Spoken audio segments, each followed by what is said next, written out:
नमस्कार दोस्तों, जय हिंद। मैं उदयवीर सिंह मावी आपका स्वागत करता हूं अपने चैनल यूबी केमिस्ट्री पर। और dear friends, because of corona और कोविड-19 हम सभी घर पर हैं और घर पर ही पढ़ रहे हैं और पढ़ा रहे हैं। सो इन द सेम सीक्वेंस आज मैं आपके लिए सॉलिड स्टेट से कुछ प्रॉब्लम्स लेकर आया हूं। सॉलिड स्टेट के मैंने पहले 4 लेक्चर्स आप लोगों के लिए डिलीवर किए हैं। Classification of solids, amorphous crystalline, classification of crystalline solid 4 तरह का था। उसके बाद मैंने आपको सेकंड लेक्चर दिया था, वो था crystal lattice and unit cell, 7 type of crystal lattice, उनके क्रिस्टल पैरामीटर्स यूनिट सेल के साथ।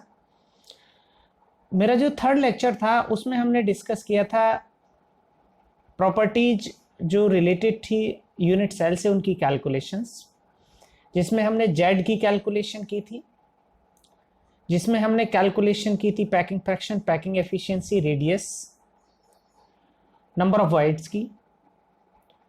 और फोर्थ लेक्चर में मैंने आपको बताई थी पैकिंग के बारे में।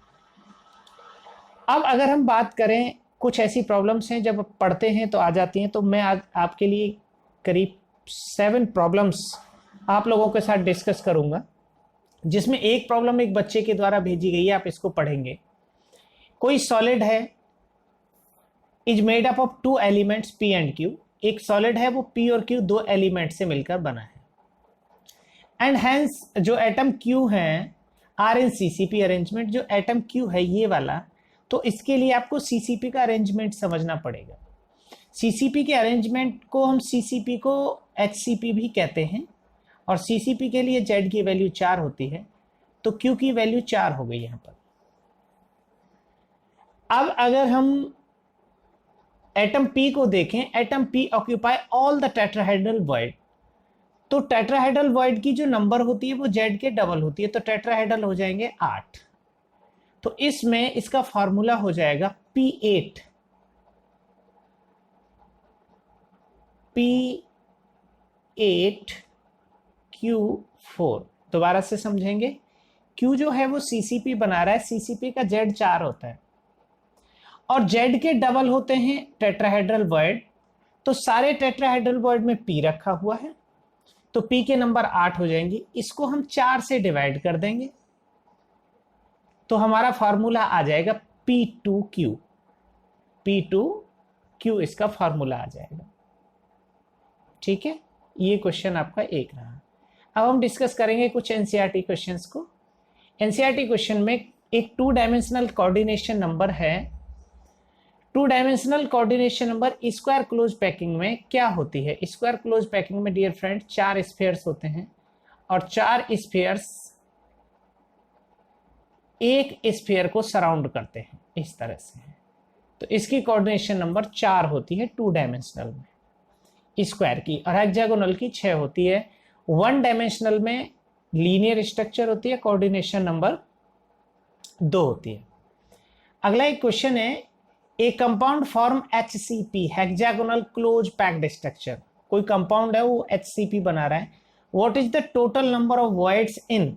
तो सबसे पहले आप देखेंगे जो टोटल नंबर ऑफ वॉइड होते हैं वो 2Z होते हैं टेट्राहेड्रल और Z होते हैं ऑक्टाहेड्रल, तो टोटल होते हैं 3Z। Number of void 3Z होते हैं टोटल, मैंने आपको बता दिया है। तो जितने नंबर ऑफ पार्टिकल होंगे, जितने नंबर ऑफ पार्टिकल्स होंगे उतने ही वॉइड क्रिएट होंगे, 3 गुने उसके।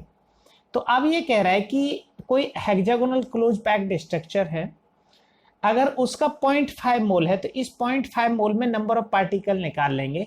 0.5 मोल में नंबर ऑफ पार्टिकल आएंगे 6.022 इंटू 10 की पावर 23, ये तो हो जाएगा 1 मोल में, अपॉन 2।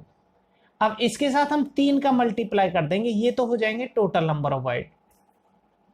और इसमें से 2Z मतलब 6.022 हो जाएंगे टेट्राहेड्रल, और 1Z मतलब इतने ही हो जाएंगे octahedral void. How many of these are tetrahedral void? तो टेट्राहेड्रल जेड के डबल होंगे। जेड के डबल से मतलब ये 2 यहां से कैंसिल हो जाएगा और उतने होंगे हमारे टेट्राहेड्रल वॉइड। नेक्स्ट क्वेश्चन फिर से एनसीईआरटी से कंटिन्यूएशन में 5 क्वेश्चन है। ए compound is form by two element m and n, कोई कंपाउंड m और n दो एलिमेंट से बन रहा है। The element n form CCP, तो n की जो नंबर है वो कितनी हो गई, 4 हो गई। And atoms of m occupy 1/3 of tetrahedral bond, again tetrahedral bond की नंबर कितनी हो जाएगी, 8, और 8/3 में m रहेगा। तो ये इसका फॉर्मूला हो जाएगा। इसको और सिंपल कर देंगे, हम कितने का मल्टीप्लाई करेंगे यहाँ, 3 का, तो 3 का मल्टीप्लाई करने के बाद इसका फॉर्मूला हो जाएगा M8N12, M8N12, और कितने से डिवाइड कर देंगे इसको, 4 से डिवाइड कर देंगे, तो फॉर्मूला बच जाएगा M2N3। ये क्वेश्चन आपका 16 है, 1.16। देख लेंगे इसको। CCP का मतलब 4 होता है, तो अगर उसमें से जो एलिमेंट n CCP बना रहा है तो वो 4 होगा, 4 के डबल उसमें टेट्राहेड्रल बॉन्ड होंगे, तो 4 के डबल 8 हो गए। 8 के पूरे में नहीं है, वो 1/3 में है, तो 8/3 जो रहेगा वो रहेगा m, और n जो है वो 4 रहेगा। नेक्स्ट है, which of the following lattices have the highest packing efficiency. Simple cubic की पैकिंग एफिशिएंसी मैंने आपको बताई थी, सिंपल क्यूबिक की एफिशिएंसी होती है 52.4। कैलकुलेट कैसे करते हैं पैकिंग एफिशिएंसी को, packing efficiency is equal to packing fraction into Z into 100 होती है, और पैकिंग फ्रैक्शन सिंपल क्यूबिक का होता है π/6, तो 52.4 होती है सिंपल क्यूबिक की। बॉडी सेंटर्ड की होती है 68%, और फेस सेंटर्ड की होती है 74%। तो जैसे जैसे कोऑर्डिनेशन नंबर बढ़ती है, या ये कहें एनाइन का साइज बढ़ता जाता है, वैसे वैसे एफिशिएंसी बढ़ती चली जाती है। तो सबसे अच्छे सॉलिड हमारे माने जाते हैं FCC या HCP। नेक्स्ट हमारा क्वेश्चन है, an element with molar mass 2.7 × 10⁻² kg per mole form a cubic unit cell with edge length of 405 pm। तो इसमें क्या दे रखा है, हमें m दे रखा है और एज लेंथ दे रखी है a। इसकी डेंसिटी गिवन है, what is the nature of, इसमें z निकालना है, तो डेंसिटी का फॉर्मूला होता है d = z × m, दोनों गिवन है, सॉरी नहीं z निकालना है, upon Na × a³। Na Avogadro number है, a गिवन है, तो यहां से हमें z फाइंड करना है, सारी वैल्यूज निकाल देंगे, तो z = हो जाएगा dNA × a³ अपॉन m। तो इससे आप निकाल देंगे z की वैल्यू। z की वैल्यू अगर नियर अबाउट 2 आती है तो BCC, नियर अबाउट 1 आती है तो सिंपल क्यूबिक, और नियर अबाउट 4 आती है तो FCC स्ट्रक्चर होगी। अगला क्वेश्चन आप देखेंगे NCERT के सॉल्व एग्जांपल से, सॉल्व हुआ पड़ा है, लेकिन मुझे समझाना है आपको इसको। ये क्वेश्चन में दिया क्या होता है, सिल्वर फॉर्म CCP, तो सिल्वर की जो z है, z ऑलरेडी गिवन है आपको, z की वैल्यू हो गई 4।